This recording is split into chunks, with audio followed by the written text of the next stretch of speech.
They told me everyone's replaceable. Took me 18 years to prove them right. Just not the way they meant. My name is Gerald Caldwell. I'm 51 years old, and I spent 19 years walking through the same door at Hartwell Precision Manufacturing. Same badge, same parking spot, same beat-up Chevy Silverado with a faded Navy anchor sticker on the bumper that I never bothered to peel off. 6 years in the Navy taught me a lot of things. How to stay calm when everything around you is breaking. How to fix what other people couldn't even diagnose. And how to keep your mouth shut and do your job, even when nobody's watching. Especially when nobody's watching. I was Hartwell's Senior Manufacturing Systems Engineer. That's a fancy title for the guy who kept the entire production floor from falling apart. The guy who got called at 2 a.m. when a pneumatic line blew on the Brenton Automotive run, and nobody else knew how to recalibrate the sequencing without shutting down the whole cell. The guy who rebuilt our lean production systems from scratch, not with consultants, not with some vendor package, but with a notebook, a laptop, and about 4,000 hours of my own time that I never billed. Those systems saved Hartwell $3.2 million in a single quarter. Cut defect rates on the Brenton contract by 82%. 82%. You know what the plant manager said when those numbers came in? He said, "See what happens when the team pulls together." The team. Right. None of it carried my name. Not the pneumatic assist workflows. Not the statistical process control algorithms. Not the lean protocol that became the backbone of every production line in the building. Hartwell ran on systems I built the way a house runs on plumbing. Invisible until it breaks. And I was fine with that. For a long time, I was fine. I missed my son's 8th grade graduation because a conveyor synchronization failure threatened to tank a $4.7 million delivery window. I sat in that plant until 11 p.m. on a Thursday, grease on my shirt, cold vending machine coffee in my hand, and got the line back up with 40 minutes to spare. My ex-wife sent me a photo of Danny in his cap and gown. I still have it saved on my phone. I looked at it in the parking lot, sitting in that Silverado, engine off, just the smell of old coffee and machine oil on my hands. That's the kind of man I was. The kind who showed up. The kind who stayed. The kind they never thought would leave. Now let me tell you about Hudson Whitfield. Hudson was 38 years old. Harvard MBA, which he mentioned in roughly every third sentence. He inherited the CEO chair from his father, Richard Whitfield, who built Hartwell from a 2-press shop in 1987 into a $140 million operation. Richard retired 3 years prior, handed the keys to his son, and went to play golf in Scottsdale. I respected Richard. He was a hard man, but he understood manufacturing. He'd walk the floor. He knew the operators by name. He once helped me troubleshoot a servo drive failure at 6 in the morning, still wearing his golf cleats. Hudson was not Richard. Hudson ran board meetings in Italian loafers and never once set foot on the production line. Not once. In 3 years. He redesigned the lobby, hired a branding consultant, put a cappuccino machine in the executive suite. He used words like optimization and scalable solutions and cultural realignment in meetings where we used to talk about tolerances and throughput. He had a corner office with floor-to-ceiling windows that looked out over the parking lot. He could have seen the production floor from there if he'd ever turned around. He never turned around. I went to Hudson on a Tuesday in March. I'd rehearsed it in my truck that morning. Kept it simple. 18 years of service. The systems I'd built. The savings I'd generated. The contracts I'd helped secure. I asked for a 10% raise. That's it. Not a title. Not a corner office. Not equity. Just 10%. He laughed. Not a polite chuckle. Not an uncomfortable deflection. He leaned back in his Eames chair, fingers laced behind that designer haircut, and he laughed. Then he looked at me like I'd asked him to explain long division. "Gerald," he said, "I appreciate your loyalty. I really do. But let's be honest. You're a back office function. The future of this company isn't on the production floor. It's in strategy, scalable partnerships, digital transformation. I sat there. We need people who can see the big picture, he said, not people who tinker with machines. I didn't raise my voice, didn't clench my fists. I just looked at him for about 3 seconds longer than was comfortable. I understand, I said. That was it. If you've ever had a boss who didn't know your value until you stopped giving it away, hit that like button and subscribe. I drove home that night on the same route I always took, past the same gas station, same pothole on Miller Road, the city never fixed. Pulled into my driveway, let the engine idle for a minute, and just sat there. Rex, my yellow lab, was standing at the screen door, tail going. I went inside, poured 3 fingers of bourbon. Not the daily drinker, the good stuff. Maker's Mark. I kept on the top shelf for occasions that mattered, and I sat at my kitchen table and opened a dated leather notebook. Brown leather, cracked at the spine, a rubber band holding it together. March 2019 was the first entry. Every workflow, every algorithm, every protocol revision, dated, annotated, in my handwriting. See, here's what Hudson Whitfield never checked. Every innovation I built for Hartwell, the pneumatic assist workflows, the SPC algorithms, the entire lean manufacturing protocol, I developed on my own time, on my own laptop, logged in this notebook going back 5 years. I'd bring the work in, hand it over, and they'd implement it. Every single time. And every single time, Hartwell never filed acquisition paperwork. Not once. No IP assignment agreement. No work for hire documentation. No transfer of ownership. Nothing. I knew because I'd asked twice. The first time in 2020, I brought it up to my direct supervisor, Tom Braddock. Good man, old school. He said he'd flag it for legal. Legal never followed up. The second time, in 2022, I emailed Hudson directly. His response, and I saved this email, printed it, and locked the printout in a fireproof box in my garage, read, "Just implement it if it works. We'll handle the paperwork later." Later. That one word. I read it 6 times that night. They never handled the paperwork, which meant every system Hartwell was running, every protocol that kept their contracts alive, their defect rates down, their margins healthy, was built on intellectual property that belonged to one person. Mine. I picked up my phone and called Jack Ellison. Jack and I served together on the USS Carney. He went to law school after the Navy, became an IP attorney. Sharp as they come. I told him everything. Read him the notebook dates. Read him Hudson's email, word for word. Jack was quiet for about 5 seconds. Then he said, "Gerald, do you understand what you're holding?" "I think so," I said. "You're not holding a grievance. You're holding the keys to that entire operation. Every workflow, every algorithm, if they never filed assignment paperwork and you developed it independently, on your own equipment, on your own time, with contemporaneous dated records. That IP is yours. Period. It never stopped being yours." I took a slow sip of bourbon. "What do you want to do?" he asked. I looked at the notebook. I looked at Rex, lying on the kitchen floor, watching me the way dogs do when they know something's shifted. I looked at the photo of Danny on the fridge, 2 years old now, cap and gown, smiling at a camera I wasn't behind. "I want to do this right," I said. The next morning, I drove to Hartwell in that same Silverado, parked in that same spot, walked through that same door. I went to Hudson's office.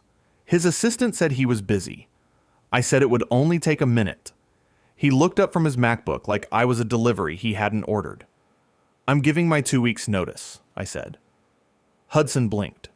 Then he smiled. That same smile from the Rays meeting. Like I'd told him a joke he didn't quite get. "Gerald, come on.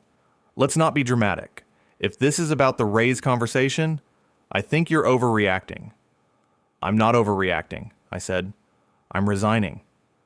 He leaned back, adjusted his cuffs. You know, Gerald, I wish you the best. I really do. But I think you'll find the market out there isn't exactly kind to guys your age. Especially guys who've been in the same shop for 2 decades.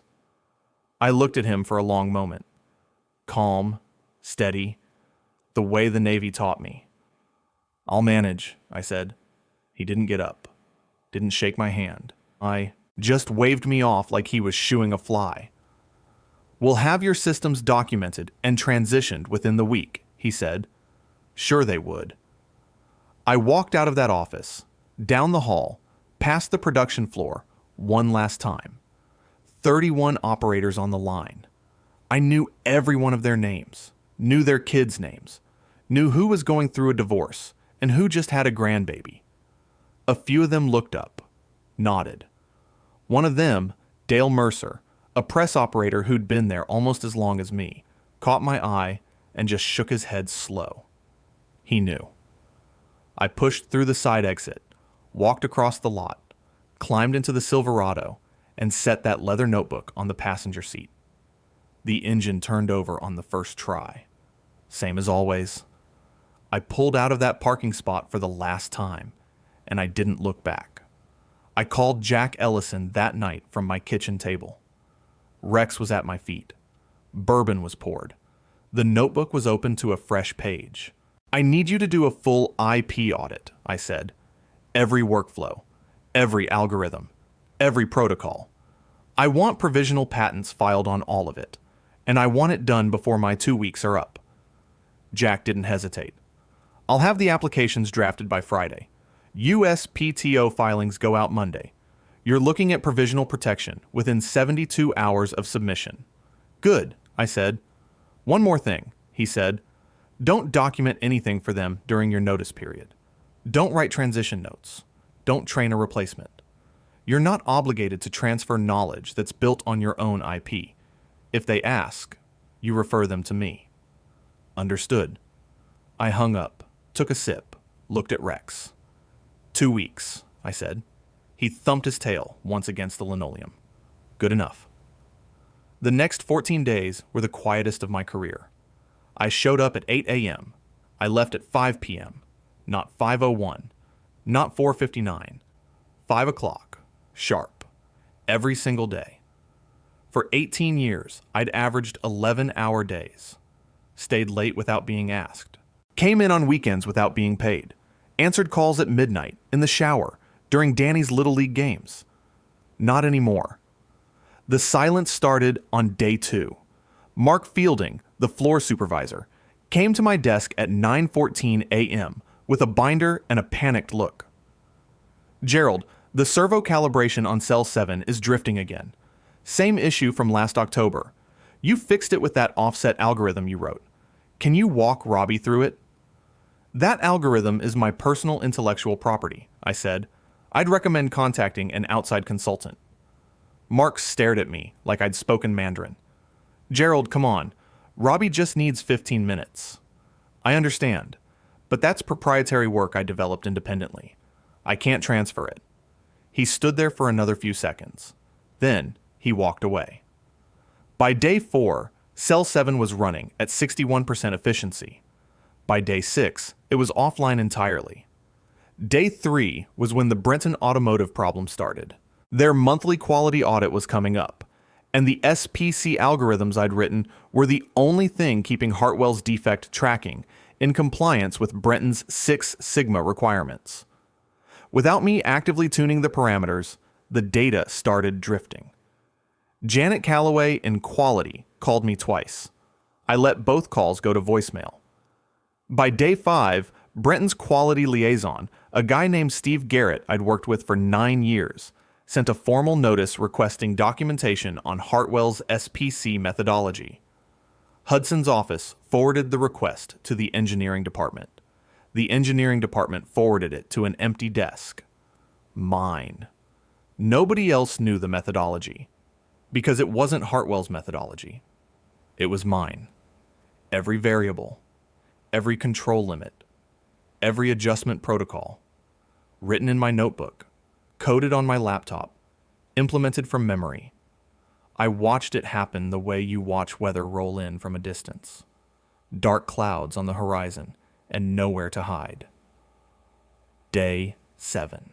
A Wednesday, 2:38 p.m. I was eating a gas station sandwich at my desk.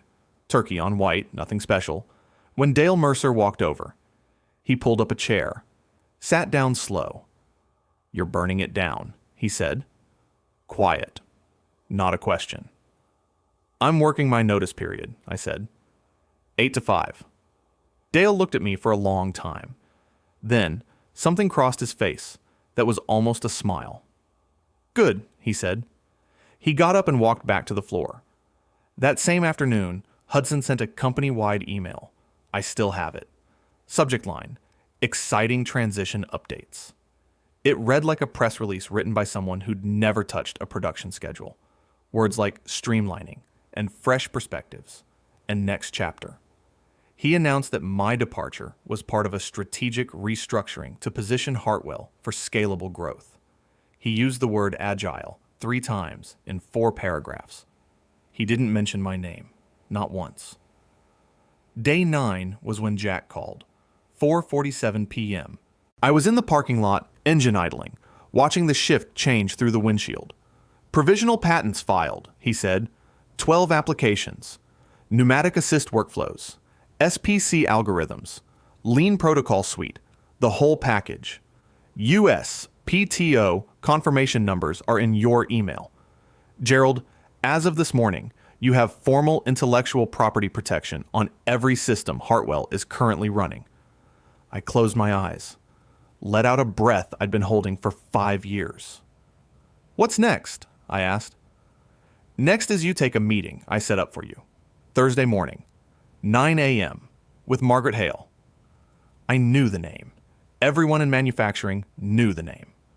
Margaret Hale was COO of Ramsey Industrial Systems, Hartwell's biggest competitor, $380 million in annual revenue, 3 plants across the Midwest, and they'd been trying to crack the Brenton Automotive account for 6 years. "She's expecting you," Jack said. "Bring the notebook." Thursday at 8:52 a.m., I pulled the Silverado into Ramsey's visitor lot. The building was clean, modern, but the parking lot told me what I needed to know. Work trucks mixed with sedans, grease stains on the concrete near the plant entrance. This was a place where people still made things. Margaret Hale was 56, short gray hair, firm handshake. No cappuccino machine in her office, but there was a coffee maker with a cracked carafe and a mug that said, "World's Okayest Engineer." I liked her immediately.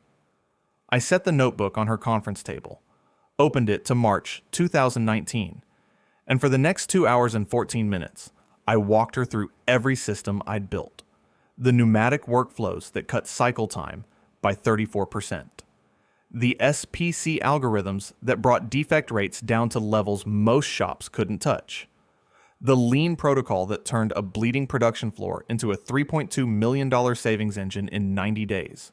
She didn't interrupt once. When I finished, she leaned back and looked at me the way Richard Whitfield used to, like she was seeing the work, not the title. "What do you want, Gerald?" "VP of Manufacturing Systems, profit sharing, and I want to bring my people." She didn't blink.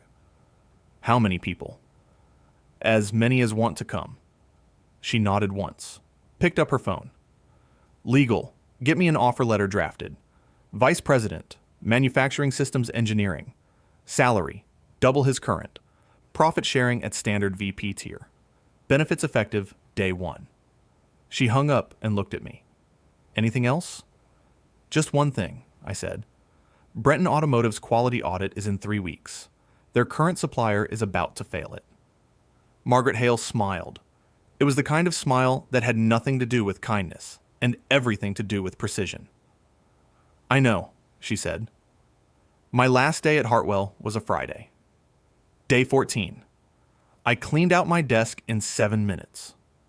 There wasn't much. A coffee mug, a photo of Danny, of a pen Richard Whitfield had given me in 2011, silver, engraved with HPM, 25 years of excellence. I put them in a cardboard box and walked out the side door. Nobody from leadership said goodbye. No card, no handshake, no exit interview. Hudson Whitfield posted on LinkedIn that evening. I know because Dale Mercer screenshot it and texted it to me. The post read, "Leadership sometimes means making tough calls. Today, we said goodbye to a longtime team member as part of our commitment to agile, forward-thinking operations. Grateful for the past. Excited for what's next. Hashtag leadership, hashtag innovation, hashtag Hartwell Strong." It got 47 likes, mostly from people who'd never worked a production floor in their lives. I started at Ramsey the following Monday. Within 3 weeks, I had the pneumatic assist workflows installed on Ramsey's primary line. Cycle time dropped 31% in the first 5 days. By week 4, the SPC algorithms were live, and defect tracking was running cleaner than anything Brenton's quality team had seen in a decade. And then the phone calls started. Not to me. To Brenton Automotive. Steve Garrett, the quality liaison, the one who'd sent Hartwell that formal documentation request. Ran Hartwell's scheduled Six Sigma audit on a Tuesday morning. At 10:15 a.m., he requested SPC compliance data for the prior 90 days. Hartwell's quality department sent him a spreadsheet that had been auto-generated by a system nobody there understood anymore. The control limits were wrong. The sampling intervals were wrong. 3 of the 12 data fields were pulling from deprecated sensors I'd flagged for replacement 8 months ago. Steve called me at 11:42 a.m. I was on Ramsey's production floor, calibrating a new press cell. "Gerald," he said, "what happened over there?" "I left," I said. Long pause. "I can see that," he said. Brenton Automotive issued a formal non-compliance notice to Hartwell Precision Manufacturing on Wednesday at 3:30 p.m. 48 hours to remediate or face contract suspension. Nobody at Hartwell knew how to remediate.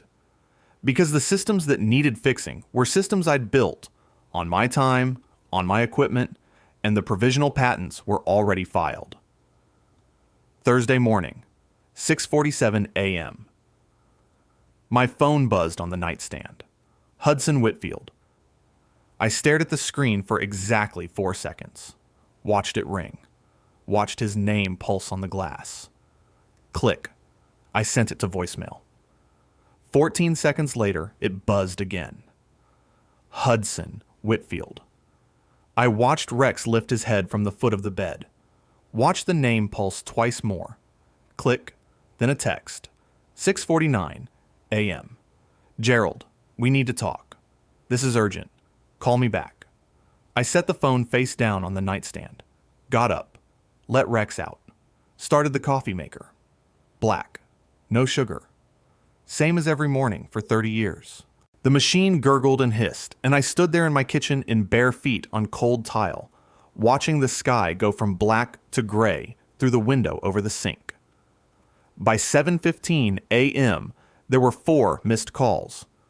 3 from Hudson, 1 from a number I didn't recognize that turned out to be Hartwell's general counsel, a woman named Patricia Saunders. I knew Patricia. She was sharp. She'd been telling Hudson to tighten up IP documentation for 2 years. He'd called it back office overhead. I poured my coffee, sat at the kitchen table, opened my phone, and read the texts in order.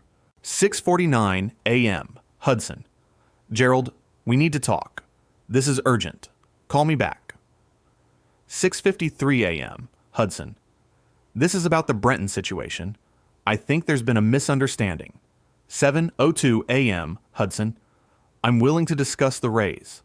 Let's be adults about this." 7:11 a.m. Patricia Saunders. "Gerald, this is Patricia at Hartwell Legal. Please contact me at your earliest convenience regarding IP matters. This is time sensitive." I read that last one twice. Took a sip of coffee. Set the phone down. Then I called Jack Ellison. "They're circling," I said. "How many calls?" 4 in 25 minutes. Jack chuckled. The dry kind. The kind that meant he'd been expecting this since Thursday. Did anyone mention the patent specifically? Patricia Saunders referenced IP matters. Good. That means she found the filings. Probably ran a USPTO search last night after the Brenton notice hit. I heard him shuffle papers. Gerald, here's what's going to happen. They're going to try 3 things, in this order. First, they'll offer you money to come back. Second, they'll threaten you with a non-compete or a trade secrets claim. Third, when neither of those works, they'll file a lawsuit claiming the IP was developed under work-for-hire doctrine. And they'll lose. Every step. You developed the work on personal equipment, on personal time, with dated records going back to March 2019. There's no IP assignment clause in your employment agreement. I've already reviewed it. And you've got an email from the CEO of the company, explicitly stating they never formalized acquisition of the work product. That email is a signed confession that they knew the paperwork wasn't done and chose not to do it. I looked at the printout on my kitchen table. Hudson's email. 1 line, 11 words. Just implement it if it works. We'll handle the paperwork later. 11 words that cost him everything. So what do I do? I asked. Nothing, Jack said. You go to work at Ramsey. You build what you're building. You let them come to you. And when they file, because they will file, you let me handle it. Understood. I finished my coffee. Drove the Silverado to Ramsey. Parked in the visitor lot because they hadn't assigned me a permanent spot yet. By 8:30 a.m., I was on the production floor, recalibrating a press cell with 2 junior engineers watching over my shoulder, notebooks open, writing everything down. That afternoon, Brenton Automotive suspended their contract with Hartwell Precision Manufacturing, $14.6 million in annual revenue. Gone. Effective immediately. The following Monday, Steve Garrett called me again. Brenton wants to move the contract, he said. They want to know if Ramsey can handle the volume. I looked across the production floor. 3 lines running, clean, efficient, humming like a machine that actually worked. We can handle it, I said. Good, Steve said, because I just sent the RFP. Ramsey won the Brenton Automotive contract 11 days later. Margaret Hales signed the agreement herself. I was in the room. She looked at me across the conference table after the Brenton team left and said 1 word. Gerald. That was enough. The lawsuit came 3 weeks after that. Hartwell Precision Manufacturing versus Gerald T. Caldwell. Filed in the Eastern District. Trade secret misappropriation. Breach of fiduciary duty. Tortious interference with business relationships.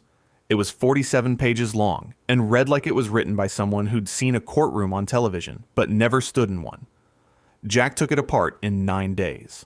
The deposition was where it ended, not the courtroom. The deposition. A conference room on the 14th floor of Jack's firm. Beige carpet, fluorescent lights, a pitcher of water nobody touched.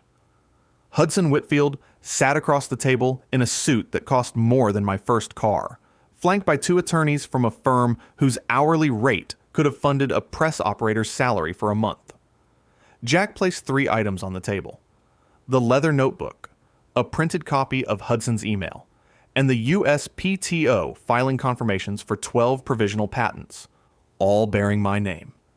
He opened the notebook to March 2019, turned it to face Hudson's legal team. Every entry is dated, Jack said. Every algorithm is annotated in Mr. Caldwell's handwriting. Every workflow was developed on a personal laptop with a unique device ID that has never been connected to Hartwell's network. Your client's own email, sent February 14, 2022 at 3:47 p.m., acknowledges that the company had not formalized IP acquisition and deferred the process indefinitely. He let that sit. Furthermore, Jack continued, Mr. Caldwell's employment agreement, which I have here, Section 4, Paragraph 2, contains no intellectual property assignment clause, no work-for-hire provision, no invention disclosure requirement. Hudson's lead attorney, a man named Bryson Holt from Fletcher, Holt & Weiss, leaned over and whispered something to his co-counsel. Then he whispered something to Hudson. Hudson's face went white. Not red. White. The color drained out of him like someone had pulled a plug. He looked at me for the first time since we'd sat down. I held his gaze the way the Navy taught me. Steady, level, not angry, not smug. Calm. Bryson Holt cleared his throat. We'd like to request a brief recess. Take your time, Jack said.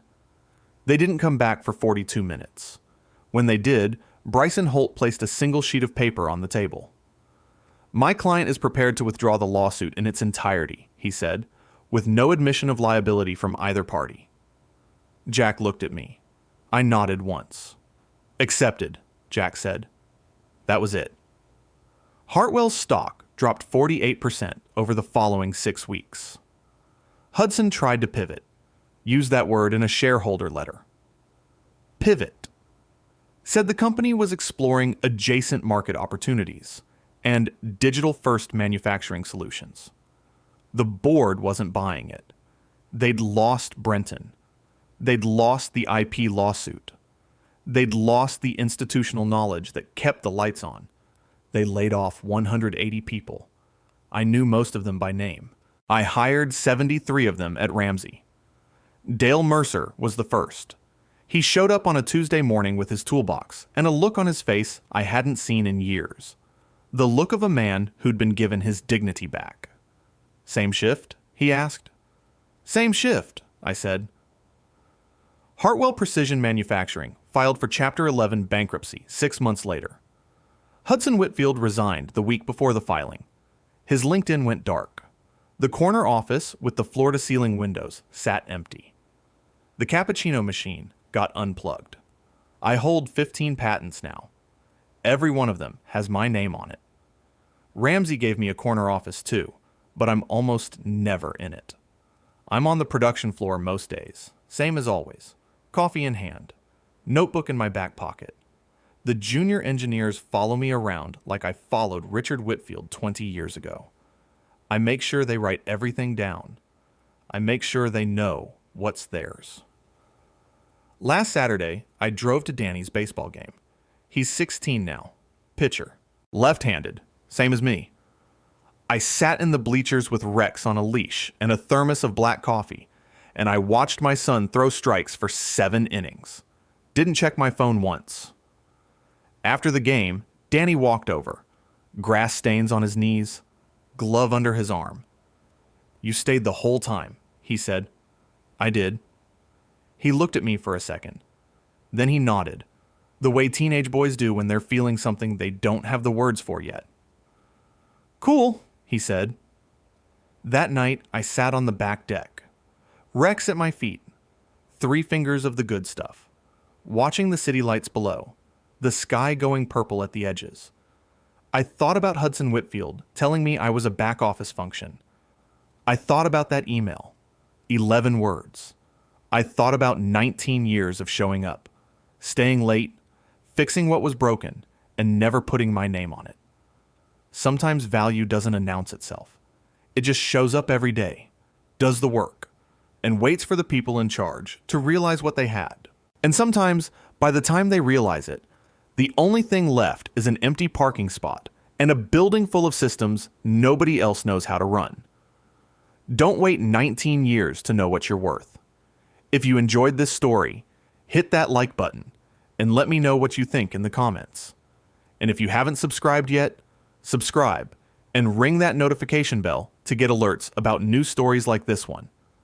Thanks for watching. See you in the next video.